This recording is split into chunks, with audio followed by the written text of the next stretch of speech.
Hey guys, Rob with Next Gen Writer here. I'm going to do a video today and kind of talk about budget motorcycle Android Auto and CarPlay screens in a specific use case. I ran across a post on Horizons Unlimited on Facebook. And if you don't know that group, it's kind of like Horizons Unlimited are these guys that do massive motorcycle traveling worldwide. A lot of times they may be transporting motorcycles, but a lot of times they just go from country to country and they'll rent a local motorcycle. This guy wanted to use CarPlay Android Auto, keep his phone in his pocket, and be able to install it on a rented bike, use it, and then take it off and then move on. And he also wanted to USB power this device. He was renting bikes that had USB port. Obviously didn't want to wire anything to the battery. And something that would go onto a bike relatively easily. So I kind of thought about it, gave him a reply. And I'm going to kind of explain to you what I suggested to him.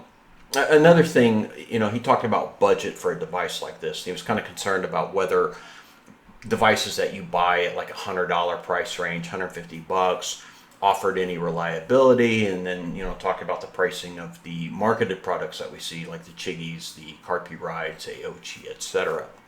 So now I've tested a lot of these devices, and my first device, I bought it off Amazon. It was a Chinese white label device. I think I spent a couple $100 on it back in the day, and it worked great. It was a budget device. And I've also done videos on the Chiggy. This is a very expensive device, and it really wouldn't be suitable for that application. And then, I've done Alien Writer, a lot of different devices. So what I'm going to do is talk about an example of a device that kind of fits the bill. And it's going to be the Ricoh LC5, a 5-inch display. And you get this thing for, I think on Alibaba, you can sample it for like $80, $90. Comes in a nice box, gives you everything you need. So let's turn the camera around and get on the desktop, and I'll explain to you why it's such a great option, or a device like this is such a great option for that application. Okay, so here we are. This is the Ricoh LC5 Super, I think they call it.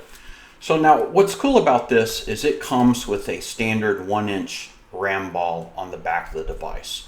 So that makes it super easy to get it mounted quickly on any motorcycle. You can buy the RAM clamp, and then they have these kind of claw type RAM balls that you can clamp on a handlebar, and then just pop the RAM clamp on there, and then you'll be in business. You'll have this physically mounted on your motorcycle in no time.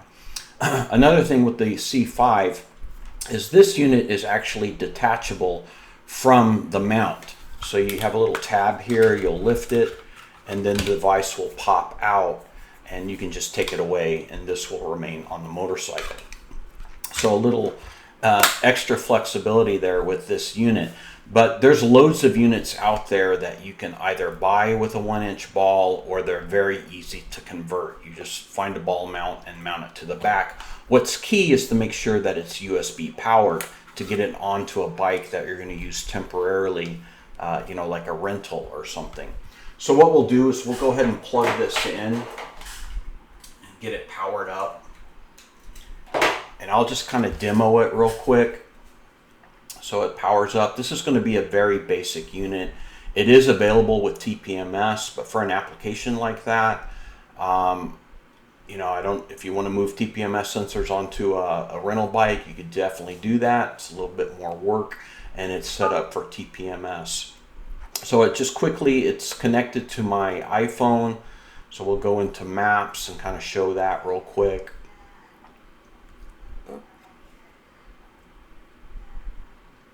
I think that's my internet lag a little bit on my phone. So yeah, and then here we are. This is just standard CarPlay stuff here.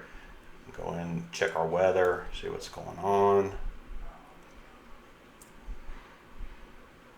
Since I'm connected via Wi-Fi, I'm going over cellular data, and I don't have a great connection.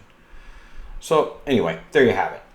Straightforward stuff. If you know what you're shopping for, then this is basic functionality that you expect to get your phone mirrored onto the car display.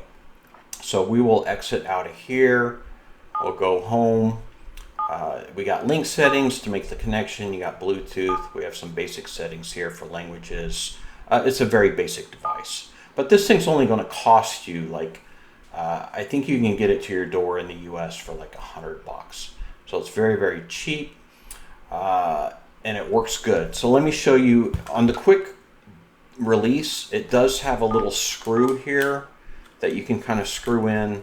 It's not going to be anti-theft, but it does give you that added security and maybe pulls the unit a little tighter to the pins. And then you want to release it. It's just a matter of unscrewing the thumb screw. Pop this here and give it a little push, and out comes your unit. So it's still powered, and we'll just pop it in. And now you see it boot up. Goes into a load. Get our panel. And we'll see how quickly we get the CarPlay connection.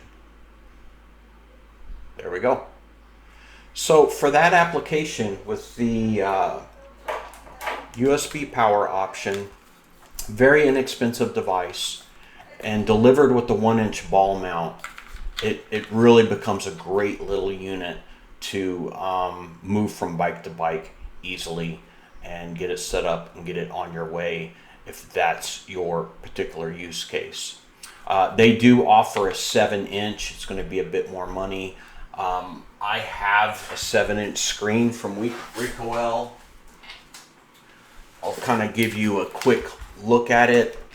It's much bigger. It has a big bezel. There's no 6-inch option, and the 7-inch is really big on the bike. But again, it's the same concept. Thumb screw for detachability with a mount, and you could USB power this. This one's set up for cameras. But to be honest, and this one's also full Android. This was not a great unit, to be honest.